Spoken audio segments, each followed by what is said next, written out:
Hi, everybody. Welcome into Basketball by Association. Me is Arky. He is Joel.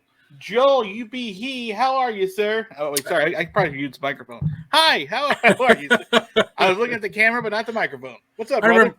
I remember my first time on a podcast. It seems so long Yeah. ago. Well, I got a new sort of. We're moving studios back to It his is. house. You got new Yeah. digs here. Huh? I said you got new digs here. I see. Yeah. So I'm still sort of doing some machinations to it to make it sort of sound good and look alright. But today's the first podcast we're doing from here. So Joel, I'm glad to have you aboard, and it's not like we don't have anything to talk about. No, we got NBA Finals preview. We're going to answer the cliffhanger that we left on with a little Kyrie versus Zach LaVine talk. And no, it's not a hypothetical one-on-one matchup. We'll get to that in a minute. But while this is your first episode back in the new digs, this is actually episode 108 for Basketball by Association. Hard to believe. You can find us on YouTube for the video version. Like, share, subscribe over there. Ring the bell. Do whatever you got to do. And audio-only version, Spreaker, Spotify, iTunes, wherever you get your podcasts. Arky, Shea, there's a handful of NBA players who have logged 108 NBA playoff games, but few, if any, in that category, or I would venture to say few, if any, in most categories, no matter how many games they played, were as versatile as this guy.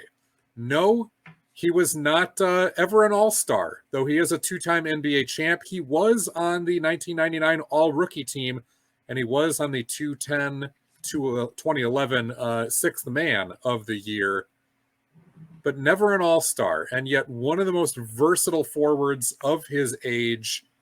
Could shoot the three a little bit, phenomenal passer, very underrated defender, rebounded, ran the floor, and he was part of a monster front line that helped Kobe Bryant win a few championships.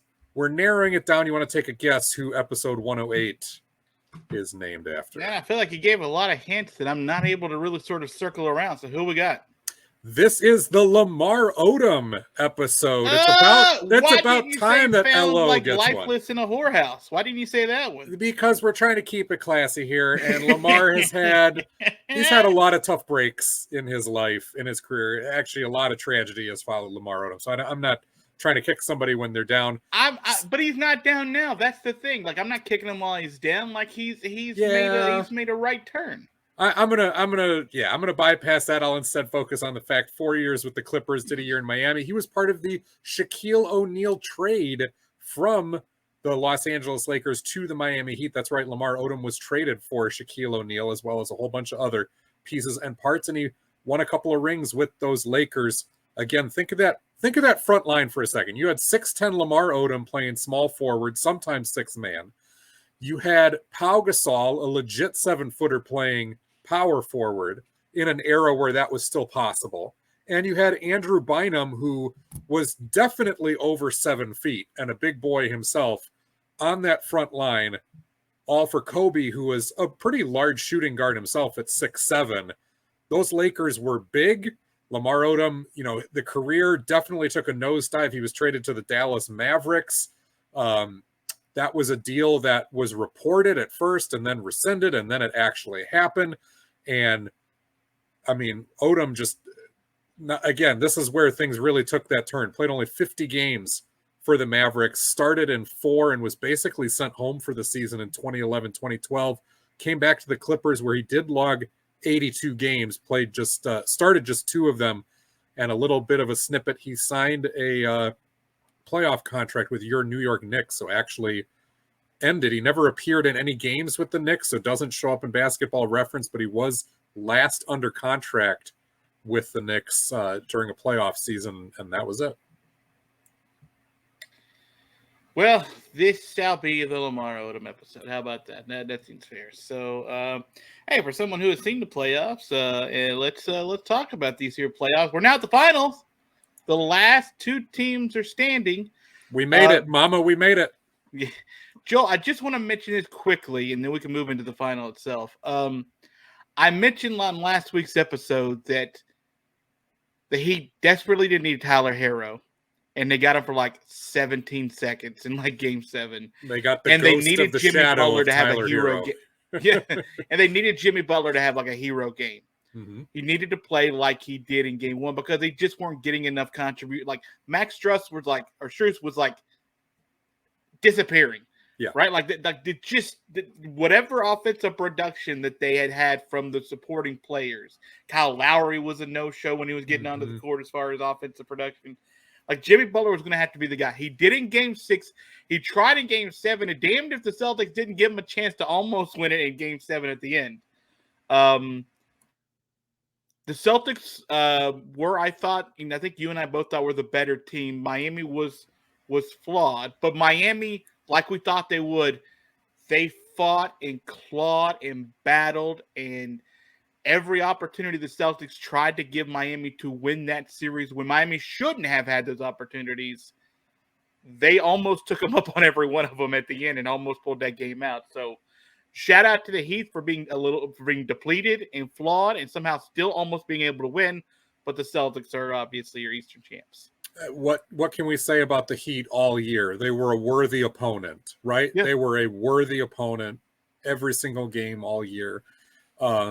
Interesting to me that with Tyler Hero so sidelined and the starting lineup just not working. I mean, Kyle Lowry had a better game with 15 points and 7 rebounds, but was still not effective necessarily. Max Strus. Technically, it was better. Max Strus didn't play all that well, but was in the game for 35 minutes. PJ Tucker only logged 17 minutes, so he was dealing with some injury.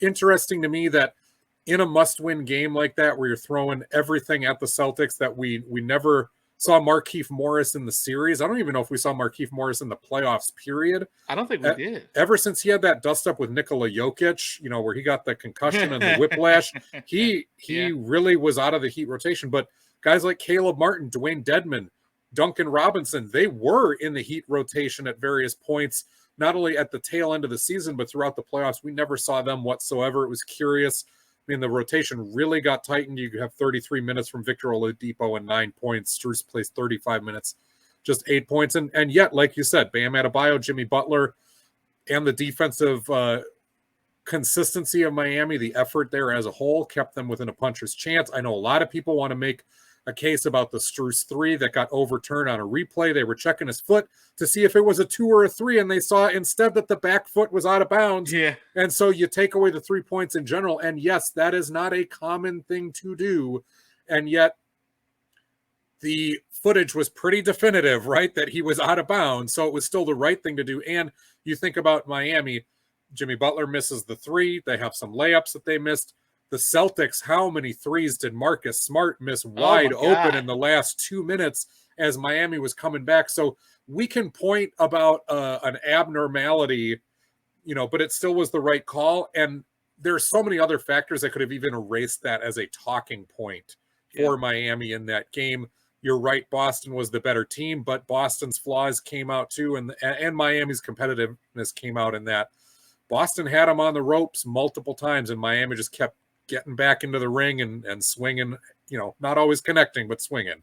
Yeah, Miami is it speaks to their culture because that team, as we mentioned, it seemed like at no point in this series did you have 2 stars playing well at the same time. That's fair. Yeah. Either getting Jimmy or you're getting Bam or now was like it. Like you would get a little bit of piecing. What was it? What game was it where the starting 5 combined for 30 points? 30, 20, whatever it was. I think it was game 4. It's one of the weirdest box scores I've ever seen. I'll go back to that. It speaks to the culture that team that played like that, and this series that was so lopsided inside the actual games themselves for the most part, that it got to 7. And that it was at the very end a chance for the home team to pull it out. So that was game 4, and the starting lineup scored a massive 18 combined points. You take out Bam Adebayo, and 4 of the 5 starters combined scored 9 points. That's less than ideal. Wild. Yeah, that's not great. That's not great. Pro tip: don't do that.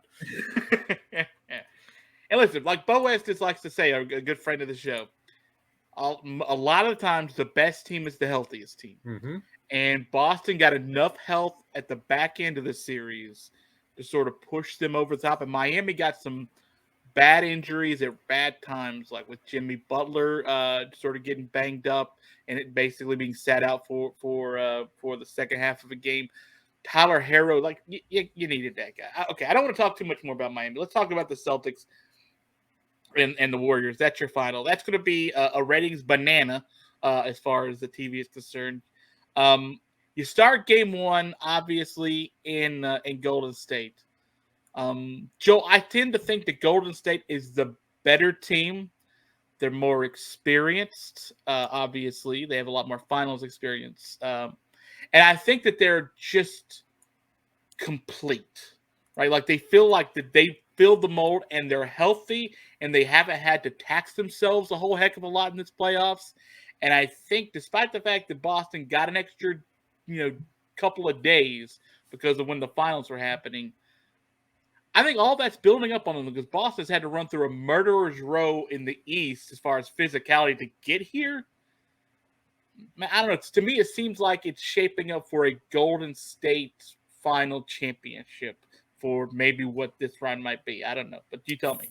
15 of 20 ESPN writers, for what it's worth, agree with you. Only 5 of the 20 polled picked the Celtics to win the NBA Finals. Not that that means a whole lot, but I just think there's a general consensus, and I'm of the same mind, that Golden State, you look at the roster, they can go 11, 12 potentially legitimately deep from that roster. No, not all those guys are probably going to play in the NBA Finals, but Steve Kerr has options. It's like a really deep bullpen where no matter what he needs to dial up, and now you probably get Gary Payton the second back for, if not game one, at least the rest of the series. How effective, if at all, he'll be and whether he'll play or not, who knows. But remember, he was starting against the Memphis Grizzlies, and Golden State just has so many options to mix and match, to play with different ways. And when a guy is not working, it's not fitting, you've got a similar or completely different option depending on how you want to roll. Boston, on the other hand, is 9 deep. You get to their 10th man, and it's Aaron Nesmith, and I know the Celtics would rather not hear his name called at all during the NBA Finals, and that's no knock on him. It's just that's not a guy that's been trusted with high minutes yet, and it goes way, way down after that. There is something to be said for the fact that, yes, Boston has had the tougher road to get here, so I think the resiliency to come through those battles against Miami, like we said, an incredibly worthy opponent. They knock off the defending champs in the Milwaukee Bucks. They had a tough first round at Boston against the Brooklyn Nets, the prohibitive Eastern Conference favorite through much of the year. And they've been going every other day since May 13th. Yeah. Until this game 7 finished up. So there is something to be said for that. And I was digging into the regular season stats for what it's worth, and you always put a giant asterisk on those things. But in nearly every category, the difference being maybe assists, steals, and turnovers, those are the only categories where more than like 5 to 6 rankings separate these two teams.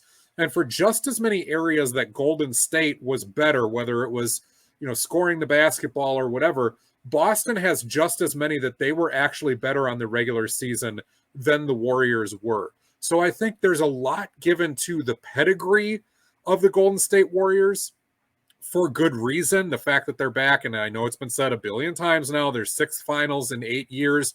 The fact that we knew and felt, you and me especially, but a lot of people got on that bandwagon as time went on, that it was just that matter of them getting healthy, getting Clay back, getting rolling. Maybe they'll get James Wiseman. And then after a while, it's like, man, I don't even think they need Wiseman back. It was just that matter of time before they were going to really hit their full potential. Whereas with Boston, it's been such a second half story. They were at the beginning of the calendar year in January, they were sitting slightly under 500. That's how good they've been over the second half of the season to get all the way to second place in the Eastern Conference.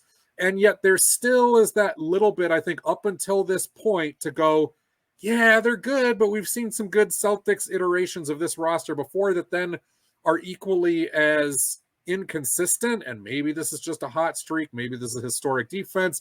Let's just see when they actually get there. But again, Arky, Shea, only 2 games separated these two teams in the regular conference or the regular season standings. Golden State won 53, Boston got 51.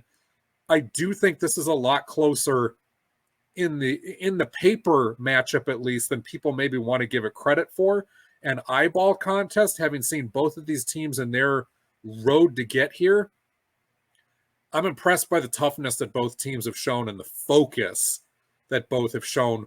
We just historically have seen it a little bit longer from Golden State. No, that's true. And we tend to sort of trust things that we've seen over and over and over again to sort of prove to be the fact. And again, remember, like, this is the redemption tour. This is the Remember Us tour that we talked about all season. And this is sort of the culmination of it. I think what's fascinating to sort of watch here is that I'm with you. I think this is a very competitive series. I don't think we see anything near what we saw with Miami and Boston, just because Miami has to win that way, right? Like that's how they have to play, and that's their culture.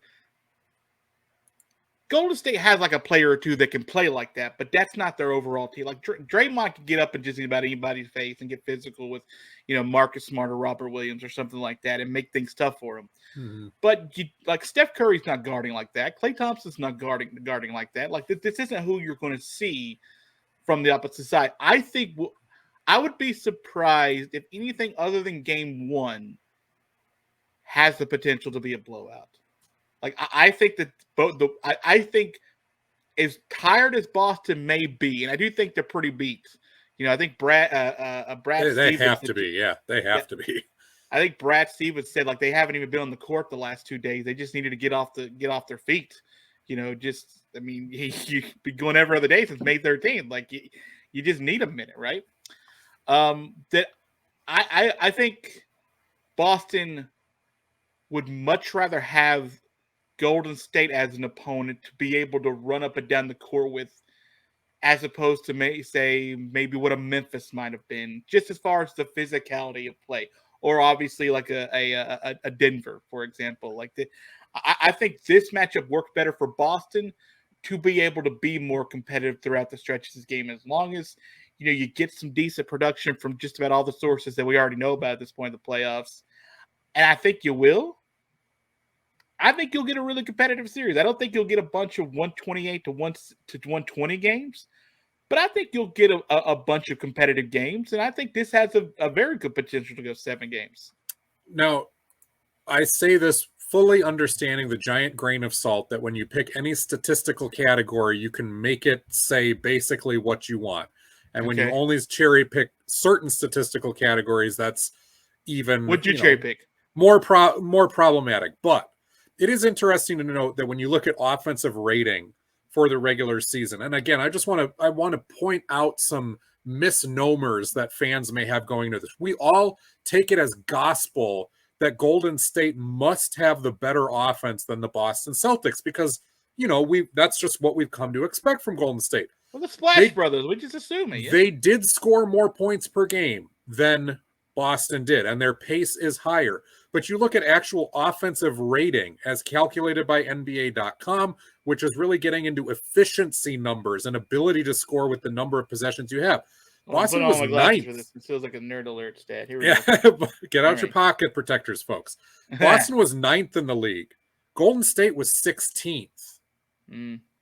By that measure, at least, Boston's offense actually ran more efficiently than the Warriors did. You would expect, given how good Boston was defensively, that they should be ranked more than the Warriors, although fans in the know will understand that Golden State's defense was actually very good. When you look at defensive rating for these two teams, Boston was number 1. Just 0.4% away at number 2 was Golden State. And like I said, you can go through almost all of these stats, and they're within about 5 teams of each other. Sometimes they're right neck and neck or just like 2 rankings away. The only ones that are pretty sizably different, Golden State had more assists on the season and way more turnovers Part of that is to pace. Part of that is to the way that they play. Boston was a little bit more under control, but it also was a very ISO-heavy offense with Jason Tatum. Interestingly, both of these teams are like bottom 10 in free throws attempted on the season, meaning you've got the hallmarks of jump shooting teams, right? That don't necessarily get to the free throw line a whole lot. And that makes sense when you think, all right, Tatum's a jump shooter. Jaylen Brown will get to the basket, but likes that mid-range jumper a lot. You got some drive and kick going on. And for the Warriors, we know their deal. It's going to be drive, kick, find the three-point shooter. You only get fouled so many times doing that stuff. So good defensive teams, offensive teams that are more than capable, but they both have slightly different styles of play. I am really, really interested in seeing the Andrew Wiggins Jason Tatum matchup. That'll be fun. We saw Tatum have to do his thing against Jimmy Butler, against PJ Tucker, against some of those other, very good Miami Heat defenders. Andrew Wiggins had the series of his life against Luka Doncic and showed us some things, not only on a game-by-game basis, because like I spoke about last week, we've seen that from Andrew Wiggins for years already, but to be able to string together an entire series. And he was already playing that way in the previous round as well. Really, he's done this throughout the playoff and much of the regular season. He's going to have to do it again. Yeah. Because Golden State, we've talked about, they got a lot of wings. They got a lot of really interesting options, and it's what makes them the favorite in my opinion. Gary Payton II coming back may get some time on a guy like Tatum that he'll probably go against Smart, some of the smaller guards. Jordan Poole, not a good defender. Klay Thompson, not an elite defender anymore, but good enough. Damian Lee and Moses Moody, they're going to get their looks because they've held serve there. Juan Toscano Anderson, plus defender. So is Otto Porter. So is Draymond Green. Jonathan Kuminga, it's hit or miss. The Nemanja Bjelica are probably going to guard bigs. But that's 6 different names. And Andre Iguodala, I don't know if he appears in these finals. I have a feeling he doesn't. This may be his last year on an NBA roster. There are enough bodies there in Golden State to continue to throw at Jason Tatum the exact way that you did against Luka Doncic. But the difference is Doncic did not have another big wing with him that really had to take Golden State's attention. Boston's got Jaylen Brown. So there's a lot of, I think, pressure, not so much on Tatum, because Tatum's going to do his thing, but it's going to be on Brown to be dangerous enough that the defense cannot tee off on Tatum, and that Steve Kerr at times has to pick his poison about, I've only got one Andrew Wiggins. Do I put him on Tatum? Do I put him on Brown? Because they're both hurting me. They're both being aggressive. Because you look at that Boston Celtics offense, Marcus Smart, ancillary contributor. Same thing with Robert Williams III. They're going to get their baskets, but only in specific ways. Al Horford is the great gap filler. But as soon as you ask him to be like the man, you're asking a little bit too much. You get to the bench, Derek White, Peyton Pritchard, maybe Grant Williams, maybe a little Daniel Tice in this series. I think there's a role for him to potentially play. Again, every single one of those guys, they're not a stiff offensively. They're valuable in certain areas, but you really only have 2 players that create and generate offense and make the rest of it work for Boston. But man, are they good at what they do. Yeah. And that's why the Celtics are here. That's the thing. Like, they're legit. So I'll point this out too. And I know we got to do the abbreviated version just because of schedules and stuff today, but yeah. For all the writers, and I know it's got to be the Golden State is, I get it, the big favorite for this series for people just to think they win it.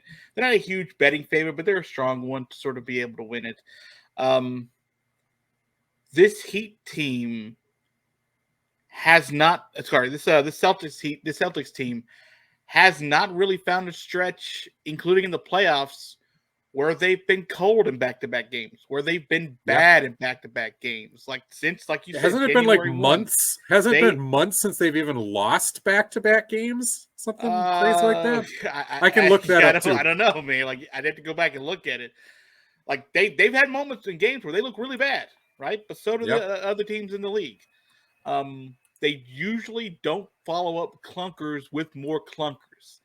And that's credit to the guys on that team who have a lot of experience together, who have a lot of playoff experience together. Remember, like Tatum and Brown and even Robert Williams to a degree, like they've had a bunch of time together. Al Horford, like as Celtics playing in the playoffs before. So this isn't just a newbie team. Like they're just young to what we're used to being able to win. And we always sort of say like young guys got to get their comeuppance before they win in this league. And they've been getting their comeuppance, right? Like they've been to the Eastern Conference Finals, got bounced by Miami in the bubble. They got back to it this year. And, we obviously saw where they are now. So, maybe they are a team that's ready to do this now because since the beginning of the year, no one's been better.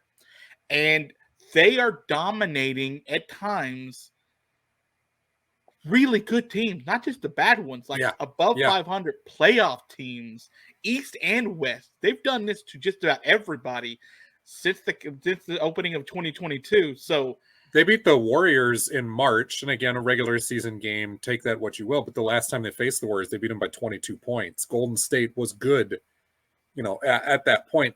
And to your point about the back-to-back games and bounce backs, I just looked at the schedule. Not only did they never lose back-to-back games during the playoffs, they lost back-to-back against Toronto and Miami in late March. That was the first time since January that they had lost back-to-back games. So if you think about that for a second, like. And I think that March back-to-back with Toronto was where they had like 3 of their starters out. Mm-hmm. And I think it's because of what's sort of being reported as the COVID protocols that were happening in Canada. Was that in Toronto? Yes. And they have never lost more than 3 games in a row all year. That's happened a couple of times. 3 times, in fact, but all before mid-January when that streak really began. So even when they were, quote unquote, not playing well, there was never a long losing streak. There was always a bounce back in almost equal measure. And that is something to be said for resiliency with this team. Also, I think for that dangerous assumption that if Golden State does come out and at home, gets a 20-point blowout and looks like world beaters and everybody's going, yep, the champs are back. They're back. They're back. They're back. We better all pump those brakes awfully quick because, we saw what Dallas did coming back dead in the water against Phoenix and beating the number 1 team in the West.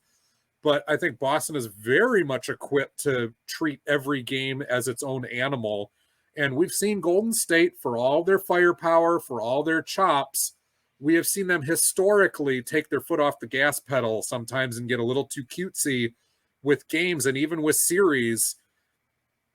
You think about the fact like Golden State's been beaten by the Cavaliers in the finals, a team that they really, despite LeBron's greatness, shouldn't have lost to in a season that they went 73-9. They lost to the Toronto Raptors. And I know there was some injury circumstances there and whatnot, but that Toronto team, as good as they were with Kawhi, that was not on the same footing as the Warriors. So it has been done. Boston is more than capable of this. I've got a quick question for you. If you are Ime Udoka and you know that Steph Curry is the focal point, he is public enemy number 1 for the Boston Celtics, do you put the defensive player of the year, Marcus Smart, on him primarily? And to start with, knowing that Smart is hobbled, that Smart is coming back from some injury issues, or do you go with the bigger defender in Jaylen Brown, knowing that if foul trouble occurs, you can probably replace Marcus Smart's offensive output, but you can't really replace Jaylen Brown's. But at this point, it might be a wash over who's the better defender, despite the pedigree and the the plaudits that have been given to Marcus Smart coming into the series. I'll be brief with it. We have seen foul trouble with Brown and Tatum in these playoffs, especially even in the Eastern Conference Finals. Who was it that fouled out in Game 6? I think that was Tatum at the very end. Was it Tatum at the very end? I think it was Tatum. And I think Brown had 5 fouls, if I'm not mistaken, in that. So we have seen, these guys not get all the superstar college yet in this league. I would put Brown on him to start. I would put a little size on him. I do worry about Marcus Smart's ability to recover with that foot. Like, it's just, if it's an elbow, if it's a shoulder, if it's, an oblique or something, maybe I feel different.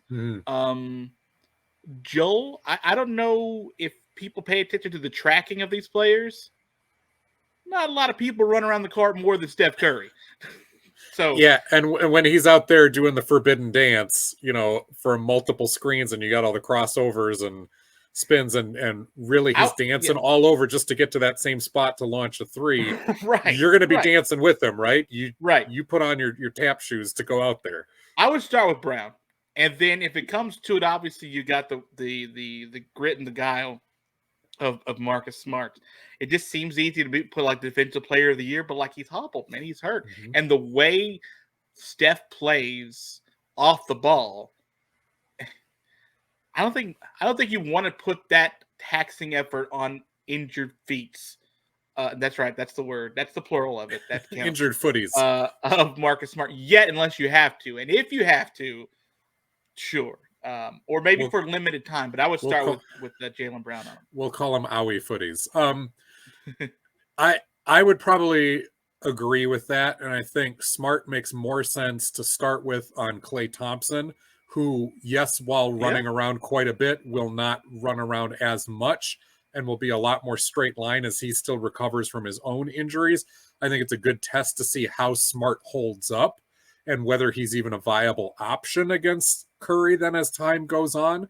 I'm also really interested to see what Al Horford's defensive role is, because he was phenomenal in Game 7 for the Celtics against Miami, and playing with a grit and a toughness that Horford's not a soft player, but I kind of gave him a little shade going into Game 6 and 7 to go, he's a tough player, but he's not kind of on that hard-nosed level as the Miami Heat. You did. You said and he went pound for pound with them and a little bit more. You saw some big block shots. You saw some dirty stare downs. You saw him get on the ground, mixing it up, and just body blows with the Miami Heat. Yeah. But what really makes Horford so valuable is that newfound determination, ability to do that. But he is like Draymond Green for the Warriors in that you cannot punish Al Horford by going small and saying, oh, we're going to get you stuck into a pick and roll while you sit and play power forward, and you're going to have to guard out on the wing. He is just fine with that. He will hold his own and sometimes even make you pay for having done that. And then he's versatile enough to play that 5 when you yourself want to go small. So I think Horford and Green, very analogous to one another, even though they're slightly different players, but those gap fillers, that guy who just makes everything work on either end, even when it's not flashy. Right? Like this is the guy, when you talk about glue pieces, right? We kind of talked about it with Marcus Smart with the Celtics before Horford came back, but it really came to another level when Horford was able to come back. Then you saw, like, all right, Marcus was that to a degree. He had a certain, je ne sais quoi, Yeah. But Al Horford is that guy. Like, Al Horford is like the guy that makes all of the imperfections that you think this team might have sort of melt a little bit, where they're not nearly as glaring, and he's able to sort of be that connective tissue to sort of make this team a fully formidable team. I think Smart is the heart, the mouth, the attitude that Draymond brings, but yeah, that on the court production and connectivity, that's where Horford is filling that Green role. And it's going to be, I think, for me, Draymond Green, I'm less intrigued to see who he winds up on, because he will wind up on everyone. He will be all over the place in those switches, and I've seen that before. I haven't seen Horford in the NBA Finals yet. I've seen a lot of really productive, positive things, especially, you think the last couple of years, Horford was on the scrap heap. He was in Oklahoma City, given up for basically nothing by the Sixers. And when he was with Philadelphia, he looked like he was really running out of gas. And this may be his last stand, but is he going to be valuable for that or what? I'm just intrigued to see how they deploy him. What are the moments that he can bring for those Celtics? Because for them to have any chance to win, he's got to be their third best offensive player on just about every night. And defensively, he's going to have to be as valuable, if not more so, than Smart and Jaylen Brown. Oh, for sure. Okay, let's wrap this up with a quick prediction. Who do you think wins how many games? And give me an MVP. Golden State in 6, and most people are picking Steph Curry for MVP. I'm based on what I saw with Klay Thompson coming back, I'm going to go the surprise pick just to be contrarian and say Klay gets the comeback finals MVP and Warriors in 6. And before we go, I'm going to make my Levine and Kyrie prediction, but let's get to your thoughts. Let's get to your thoughts here on the Warriors too. What are you going with? You're the betting man here. The Celtics are a live dog. Like if somehow they can steal any of game 1 or 2, but especially if they steal game 1, Golden State comes out a little rusty and not rested, and then I'd give them a great shot to win this whole thing. I'll probably slight lean Warriors. I think it goes 7. Okay. And I'm gonna go with the obvious pick for MVP. I think Steph just gets more opportunities to do the things that the voters care about. He's the flashy guy. He's the guy that's going to be on sort of all the promos and stuff. He's going to be the guy that the broadcast talks about constantly throughout the game. They'll be having ISO cams on Steph Curry for the entire game. So it's going to be hard unless he just has a really bad series. I think for Steph to not win MVP, or obviously if the Celtics are able to win it. But I mean, I think Boston has a real more than a puncher's chance to win this thing. I think they're a real live dog in this series. So yeah, absolutely. All right, give me your Kyrie. You guys know how I feel about Kyrie. I'm gonna let Joel have this for a minute before we get out of here. Kyrie. And let's talk with would you take also the Zach Levine? Yeah, last week I asked you just as kind of a throwaway question at the end. We've got rumors of Kyrie potentially not being wanted back in Brooklyn. I can't imagine why. But Zach Levine, Joel, he's learned, he's matured, he's figured it out. Yes, sure. And Zach Levine has all comes out after the reports. Zach Levine potentially not wanting to return to Chicago, which is kind of surprising given that he's had some success there. They're building towards something good. We know how offseason chatter goes, but it brought up the question, if one of those guys were to leave, there's been a lot invested in each of them individually, which is more damaging? And you brought up the point that Kyrie would be more damaging given the future that's been mortgaged to try to get him and then James Harden to work and how it seems to be falling apart at the seams. I took the other route in that Levine is the number one guy there in Chicago. I know DeMar DeRozan had a comeback season kind of for the ages, but Levine is what makes that a destination and a possibility. Levine also has gone from being a one-trick pony on the offensive end and a very bad defender to a guy who was at least game on that end. You know, he was helped in the Olympics. We saw Billy Donovan, kind of his role and emphasis on this team really start to come through, his effect on this team over this past season.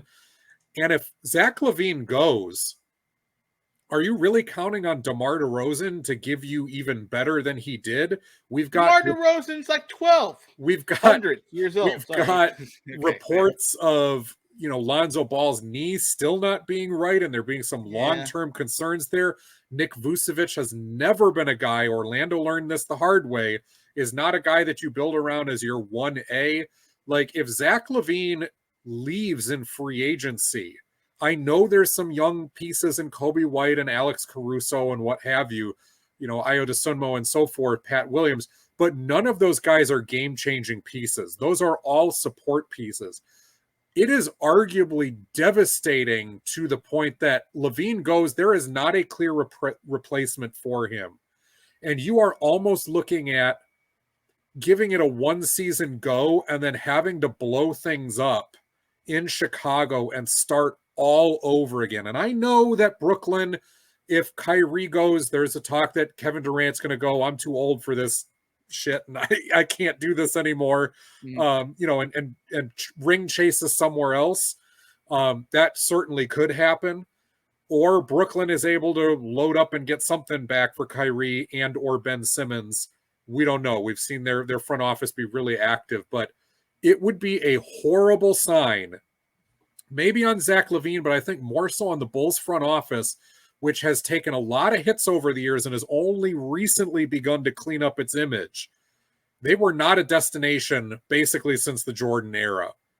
For a guy who could take more money and more years to stay in that place and be the man, to leave and go somewhere else, despite the fact that his team made the playoffs and was a top 3 seed for a lengthy period of time, something stinks about that. And that would not bode well for the Chicago Bulls. So that is my answer and my reasoning for that's a bigger blow, actually, if LaVine goes than Kyrie. And we've got a few other flight risks we can talk about as we get into free agency, Bradley Beal and so forth. There's a couple of other big names, but those two were in the headlines. And yeah, I started to lean with you a little bit. Like I think you make a compelling point. I think it's unfair you had an extra week to think about this versus my 13 seconds. I have reams of notes. But I do think you make a really good counter argument for LaVine. I think, you know what, I'm just because I'm stubborn, I'm sticking with my answer. But you got me swayed a little bit. Like you got me absolutely considering how massive of a loss that could be for the Chicago Bulls. And I will say this for both teams. I hope that both players stay. I think the players and the organizations are worse off. Yes, even despite all the Kyrie nonsense this year, I do believe that both players and both organizations are worse off if those players leave. And I'm hoping that they're retained. Usually I like to see players, move teams. I love the compelling new rosters and all the curveballs we get in free agency. But this is one of the rare times where I'm going, man, that would be dumb if either party in either of these scenarios, change hands. So Arky, Shea, that's episode 108, the Lamar Odom episode. And we're going to be talking NBA Finals next week. And you know what happens during the NBA Finals? All of a sudden we start to get all the juicy free agent rumors like a month and a half early too. And we start to get some NBA draft rumors. We haven't even talked about the lottery or the placement and all that stuff. You know what story popped up being like during the playoffs again? The exact same. The NBA is considering an in-season playoff tournament, in-season tournament. We've been talking about that for 2 years. How's that? But there were no new details. Like I don't know. The NBA's got to stop with some of this just random throwing out of stuff and calling the news, right? You know what else was floated, and this has been rumored for a while, but it was rumored as early as 2024 or 25. Expansion teams in Seattle and Las Vegas. We're going to have to dig into that coming up soon too. I'm not entirely sure about Las Vegas, but I get the appeal. But all aboard bringing basketball back to Seattle. Let's do it. I mean, I like the idea of Kansas City. I like the idea of St. Louis or Louisville as NBA options. I get Las Vegas too. The Midwest has enough, Joel. Send it to Nevada. It's a different topic for a different time, but we will definitely break that down. The NBA never sleeps except for that 4-week doldrum period right around Summer League, and that's when you and I start to take a couple weeks off. Right. This topic, and no, this is not becoming of a Lamar Odom episode. That's someone else's episode later. Sure. All right, Joe, we're on YouTube, right? People can go find it, like, subscribe, listen to it where you get all the podcasts, like you're saying, and stuff as well. And Joe, when we return, the Celtics will not have been swept. I promise you that. We'll see you then, folks.